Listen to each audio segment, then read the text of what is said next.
Hi Samuel, hi Bilikis. Great to have you. Let's make them feel welcome again. It's so good. Second time we've talked about this. It's so good to be with you this morning. Samuel, Bilikis, both originally from Nigeria. Bilikis, you moved to work in the UK as an au pair literally on your 19th birthday. Yes. And then Samuel, you came over a little bit later, 2014, after you got married. You have 4 lovely children, 2 boys, 2 girls. The oldest is 6. But Bilikis, you first. Just talk a little bit about your home background. So both your parents were Muslim, so you were brought up in a Muslim environment. And at the age of 5, you went to a Christian boarding school. But you'd grown up very much in a Muslim background. You had Islamic tuition in Arabic every day before you started school. And you said to me, it was really like living in 2 worlds, the Christian world at school and then the Muslim world at home. So what was it like living in the tension of those 2 very different worlds? So I went to boarding school at the age of 5. It was actually sudden. My mom got sick after she had the 6th child, so they took us to boarding school. And the boarding school was a Christian school. We would recite the Psalms. We would pray. Every child would pray. And that was my first experience of praying to God. I mean, God, Christianity, God. And then I would do that, but then during the holidays, I would go home to a Muslim home where I would be going to Arabic tuition, where you learn Arabic basically every single day. And I was doing that before I went to boarding school anyway. So it was 2 different things. It's like knowing 2 different gods. So I had, in boarding school, I didn't know what I was doing, but after a while, imitating what everyone was doing, I started knowing God more. I started developing a relationship with God. I remember I would just stand and just think about, what's happening? And I knew God was interested in my life, even as a young child. And then when I get home, it's another thing. So it was very different. So give us a flavour of that home life. How did Islam shape and affect the culture and what you experienced at home? It was knowing God as a Christian made me see the other side of everything. Because in a Muslim household, like Muslims, they believe you could have, African Muslims, I'm not sure everywhere, they believe you could have more than 1 wife. So my father was engaged with other relationships outside the marriage.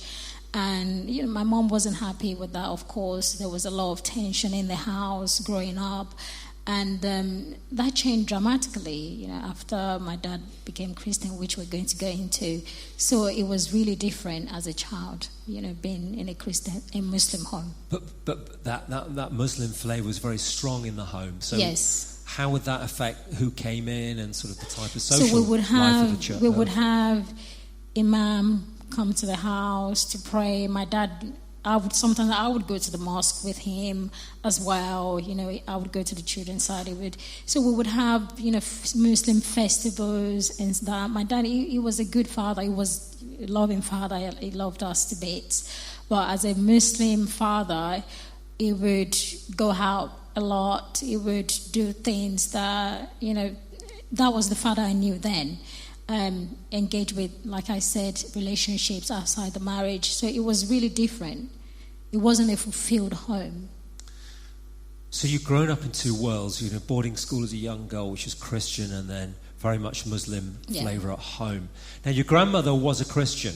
Yes. And after boarding school, you went to live with her. Yes. And she took you to church for the first time. What was that like? What did you notice by contrast to your home life? I was going to church. I just loved it because it was different. I didn't feel, even when I was going to the Arabic school, I hated it. I felt like something was forced on me to just learn Arabic for no reason.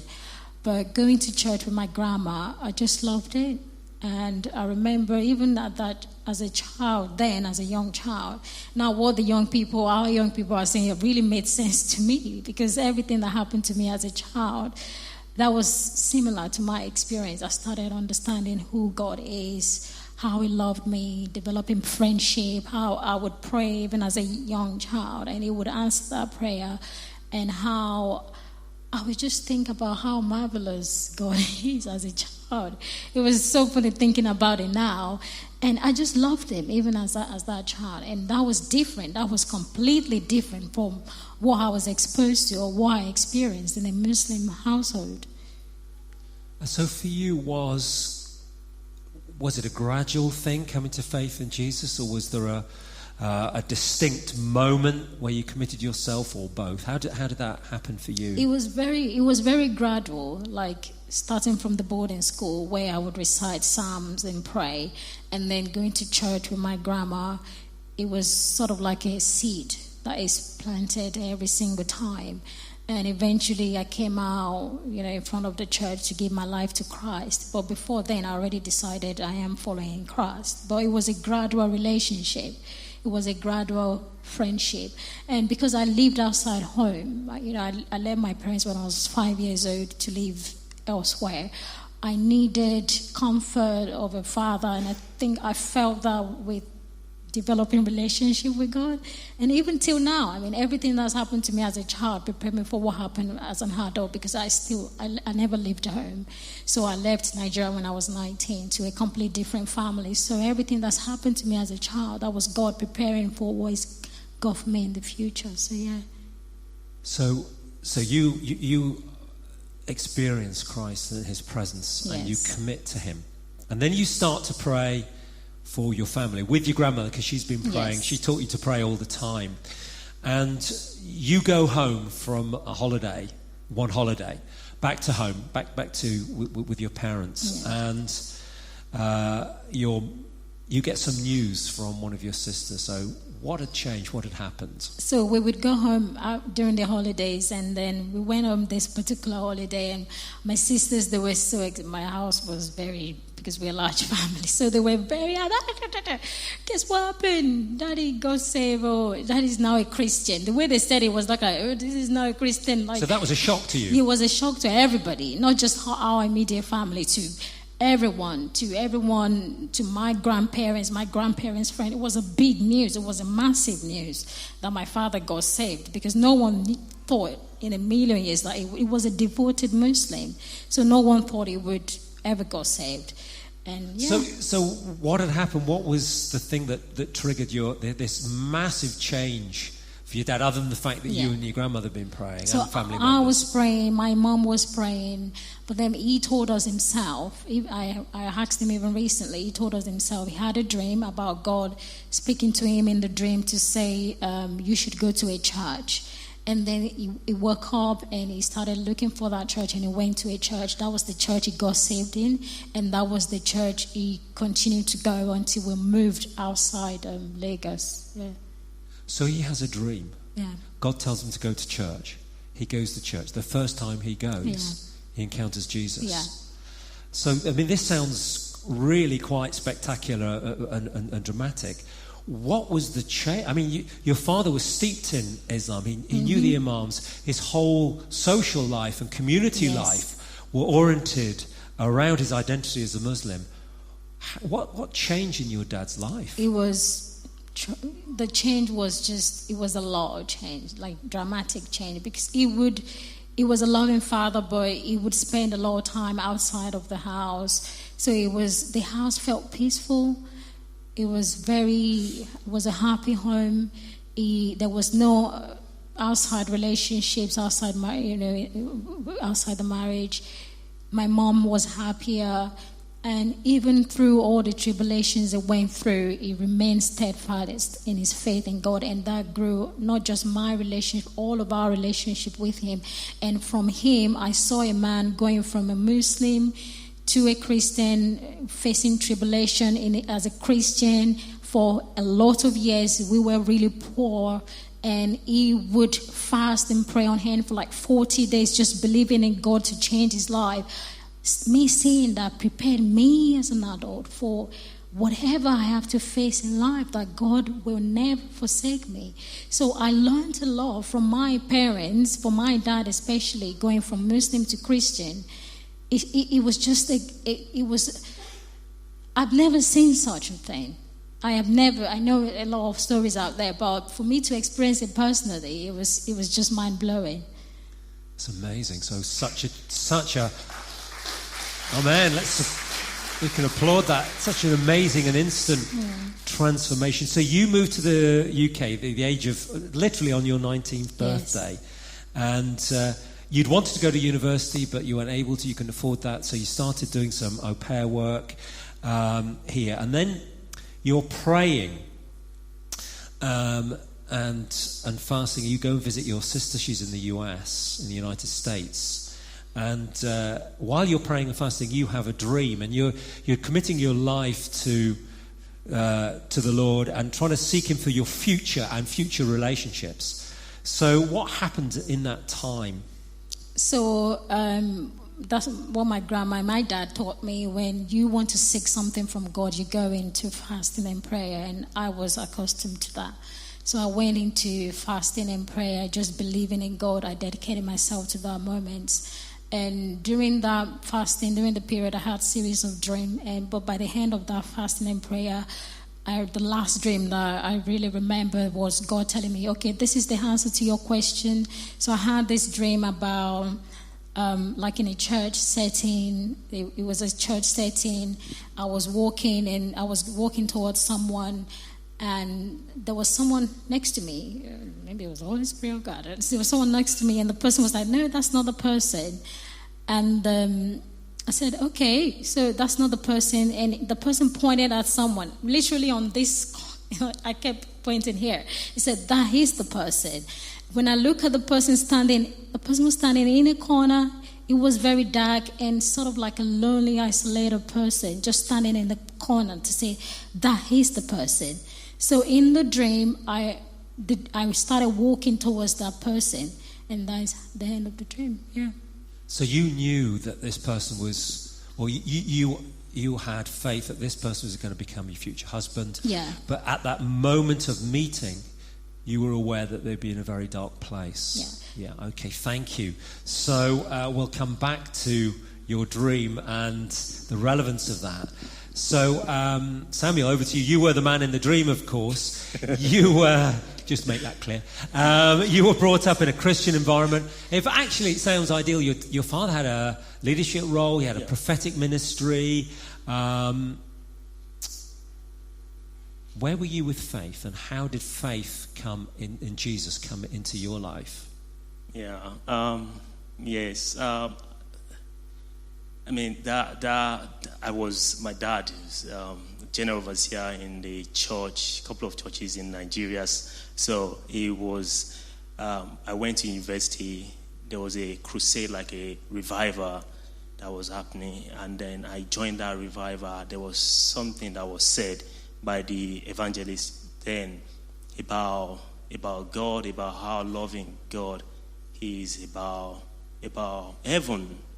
Then I realized that I didn't have that connection, although it was more like, the Father, God is like a judge. That was what I knew as a child. Then it wasn't more like a personal relationship, like a friendship. So it was really. So I started crying. I remember I was crying that because. Back then they made me believe that if you lie, you go to hell. There's nothing like, saving you. Then you have to fast, you have to, But that was a changing point for me at that moment. And then I see God for the first time as someone who you can just talk to. You don't really have to ask a pastor to pray for you or to confess to someone who's going to take your message to God and, you get saved. But that was it for me, yeah. So that was a moment of transformation in terms of your perception of God's nature and character. Now, you met Bilikis through your brother. Before we talk about how that happened, Bilikis mentioned that she'd seen the person that she would marry in a very dark place. So what was going on in your life just before that time? How dark was it? What was happening? Yeah, it was a tough moment for me. It was a moment where I was doing a business in Nigeria. I was into poultry and a dog breeding, and then I had a couple of business shops and all that, computers, gaming and all that. So everything happened within a month or so. I lost everything. Thousands of beds died. Everything just happened. I lost everything. I became nothing really. Then I moved back to Lagos. I had to sell everything off. So I moved back to Lagos to my mom's house. I was living in an apartment. I was going through a tough time. And on top of that, I had a very toxic relationship, which I got a daughter from, who she will be joining us very soon. And then I was going through a lot of things. I was in a depression. At one point, I was thinking of committing suicide. And Billy was right. God is actually great. When Billy said she had a dream and the person was actually standing in a corner, I was at times at home in my sitting room. I'll leave the TV on. I will be in the darkness and I would just sit there. I wasn't watching the TV. I was just gone. And I remember anytime that I really want to take a step to harm myself, something miraculously, my mom would call me before I met Billy. I'm just checking on you. You okay? Can you just come out? You've been in that room for so long. She didn't know what I was going through, although she knew that I was battling with having lost everything. And at that point, so she was like saving me every single time I want to take a step further into harming myself. But meeting Bilikis changed everything. I mean, literally changed everything. Now, this is an interesting story. So, Bilikis, you feel that you've heard from God about Samuel. Samuel, how did God prompt you or alert you to what he was going to do in your marriage? Yeah, God is interesting. And he works in mysterious ways that you can't even fathom. There's no word to describe God. And then I remember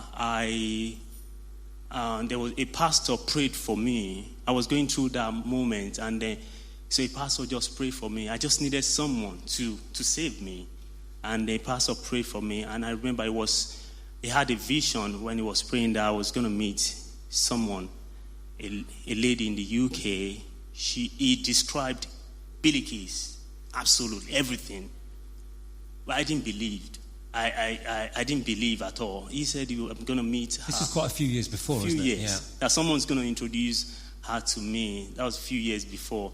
And then I didn't believe that. I just take that as a word that, because I wasn't really, I didn't even care because I just want to be left alone. However, I still there's something in me that is asking for help. So after a year gone past, there was another pastor who I met. So completely different from completely the first different person in a different state in Nigeria. So it was my mom's friend. So I took my mom, to her just to say hello. And then she saw me. Said, "You're gonna meet someone." And she prayed. She described the same way the previous one described Bilikis, every single thing about, and then she said that we're going to meet, and I was like, this is now becoming real, that God is real. You can't just speak through two people that they never met each other. And then I remember for the first time when I spoke to Bilikis on the phone, this wasn't love at first sight, it was love at first ear. First hearing. Lovely, yeah.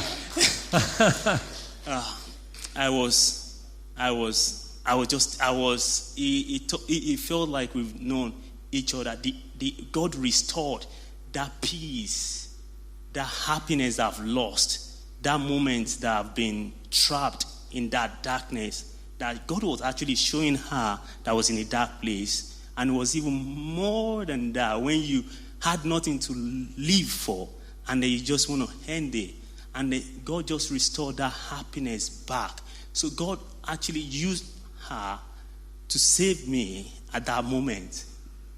That's wonderful. Isn't God good? It was nice of God just to forewarn you as well, just to let you know He was involved in it. So you prayed, you got married. Yeah. Your word was spot on. Samuel, your word, Bilikis, was spot on. What did you learn about God's goodness and mercy through coming together and getting married? Samuel, you first. Everything from life, about salvation, because I thought to myself, if I had ended everything, then I won't be with her. I won't have the beautiful family I've got today. I won't be alive. In fact, I remember on yesterday I was coming from work, rushing down here, because I don't want to come here and look like someone from a caveman. So I went to the salon then to have my hair cut, and the guy told me, "I'm sorry, but you should have known the process. You should have booked 2 weeks earlier. That's how busy we are. Business is booming right now." Then I said, "Oh, I think I'm just going to do this myself." So I went home, I had my hair cut myself, and while I was doing that in the bathroom, God said to me, "I've given you a second chance. You've got an option.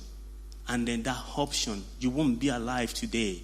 And I'm going to say this to anyone who's actually trying to do something to harm themselves because of what they're going through. It's just a phase of trial. You will triumph.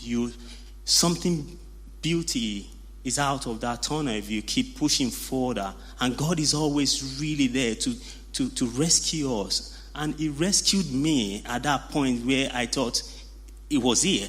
So, everything. God is everything to me. So really, God has done the most amazing rescue program for you. Yeah. Bilikis, how about you? What have you learnt about God's goodness and through your story and also your coming together with Samuel? I think God is not just a Lord. It's not just He's a friend. He's my father. Like, I am in love with this guy. Like, I cannot do anything because when I think about how He's actually planned my life without me knowing about it since I was a young child. I have a lot of reflection now about who I was as a child and how that has transpired into who I am now as an adult. That was God's intention. So He's planned every single thing, even before I was born. He's planned everything for me. So I don't take any single step without consulting in God. Nothing without consult. It's seen my life. It's seen how my whole life is going to play out. He's my father. He has a big plan for me. He loves me so much. He's a friend when I didn't have my parents there as a 5-year-old. So it's just amazing. So you mentioned, thank you, Bilikis. Samuel, back to you. When you spoke about those dark times back home in Nigeria, it's as though the life and fire had drained out of you, you've been beaten out of you. But actually, what God has done in restoring you is put some fire in you. And I'd like to ask you a little bit about your work, because you work with troubled teenagers, 16 to 18, they're in residential units. They've got mental health issues, they've been referred, they're taken away from their parents. And you explain that you actually are very, very clear about your faith. Yeah.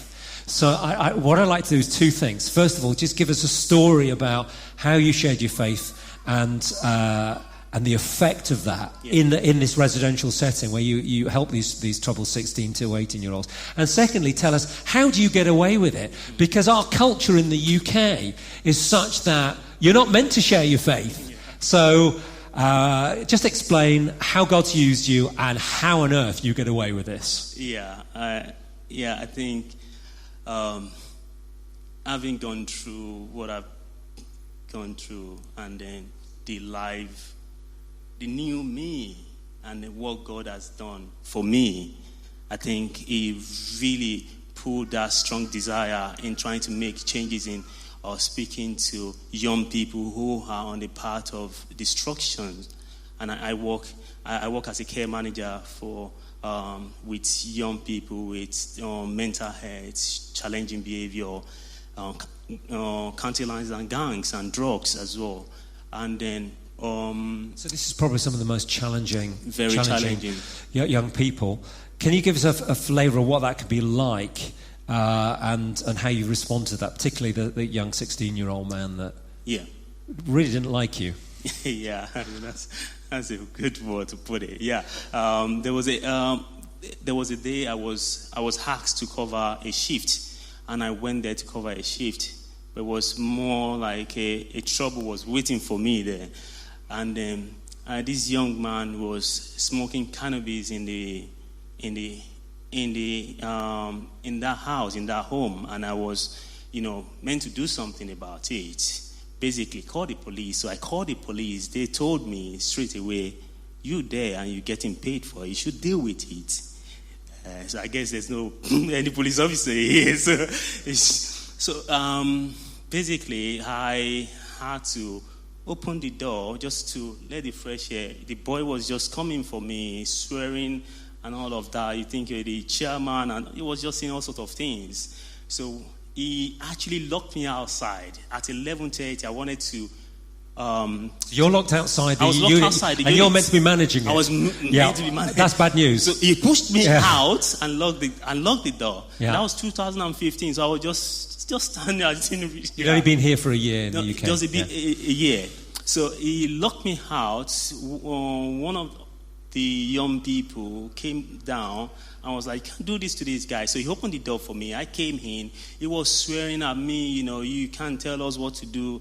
So the following morning, after I've done the incident report, I was handing over to my manager then, and then he just walked straight down from his room, straight down to me, pushed me against the wall, then keep headbutting me, trying to lay.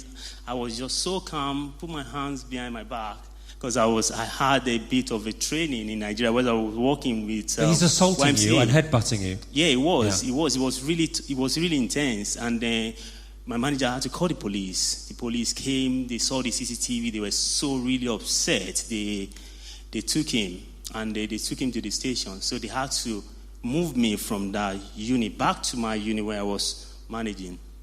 So back to the unit where you were permanently managing. Yeah. And then this boy is referred to your unit. He was referred to my unit. Actually, they consulted me. They told me that we had no place to put this young man. We can't bring him back there. But I said, "Come on, I really want to speak to him." That they should bring me. They said, "Samuel, are you sure?" I said, "Yeah, they should bring." So they brought him to me. As soon as he saw me, he apologized to me. He said to me that I'm really, really sorry for laying my hand on you. I shouldn't have done that, but I'm really, really sorry. I said, "It's just one of those things. You didn't know. Maybe the drugs just took the wrong turn on you or so." Then I started speaking to him. I said, "There's something I really want to speak to you about, and I believe that what happened that day is meant to happen, and I really want to speak to you. I've been meaning to speak to you." He said, "Go on, because I really want to listen to you as well. I don't know how you're so calm that day." I said, "Yeah, because God made me calm. It wasn't a training. I could have actually, responded to your behavior, but I didn't. But then I spoke to him about God. But before I did that, I consulted his mom, and his mom was like, "You know what?" So you asked his mum permission for you to share about God with this young man, with the son. That's correct. Okay. So I spoke to him about God, and then he was like, "Yeah, I'm ready. I'm ready." It was more like, it wasn't me talking to him, because he would have said to me, "Yeah, I've apologized. Whatever you want to say, walk away." Then I spoke to him about God. I said, "Listen, I know God has something in store for you. You can actually change. And I know there's so much potential in you." So I had my Bible with me, because I take my Bible to work. I had my Bible with me. Then I gave him, I said, "Do you really want to read the Bible? Just read it. If you don't like it, you give it back to me." Then he took the Bible. He said, "Yeah, I'm just going to give it a shot." Then he read the Bible. The following day he came to me. He said, now I see why you were so calm. That everything there is so, it talks about me and how I can actually get out of this addiction and all that. So I started speaking to him every single day. And there's one thing that happened on that day. There was a paranoia event that happened at around 12 o'clock. So we had about 7 young people in the house. They all rushed down. The office is downstairs. They rushed down to the office. They banged on my door. I was like, what's going on? I said, don't you hear? Something is moving around in this house. The cop moved. And every single one of them actually testified that something were moving. So I said, you guys just, say, you're going to call the police? I said, you'll be crazy if we call the police for that. So they were experiencing something of the paranormal, and Yeah. they come to you and asked you to intervene.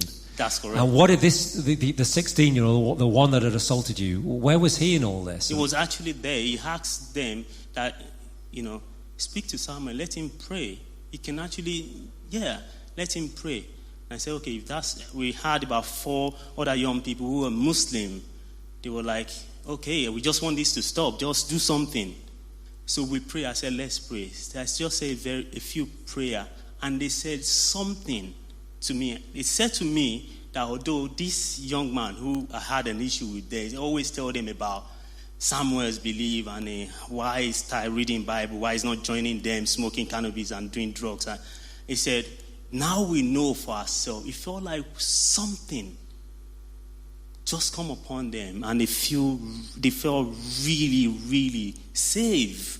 And they felt really courage that we can actually, the first thing they said to me, what have you done to us? And I said to them, I haven't done anything. That was after praying, you mean? After praying. Yeah. I said, because they felt really confident, said, there's nothing, let them come, let the whatever ghosts come, we're going to smash them up. We feel we can go to bed right now.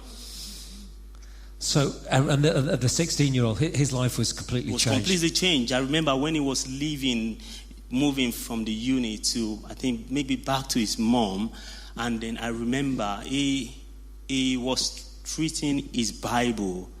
He looked at me after they've moved his belongings in the van. And he looked at me. He was holding his Bible.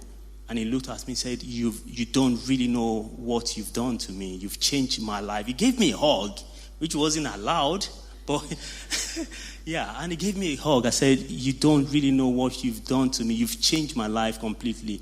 Thank you. Can you just... Thank God. It's amazing, isn't it?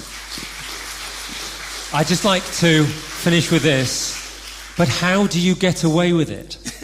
Because the concern, I think, for a lot of Christians is sharing faith at work is potentially a way you get fired from work. So what's your secret weapon here other than the Lord?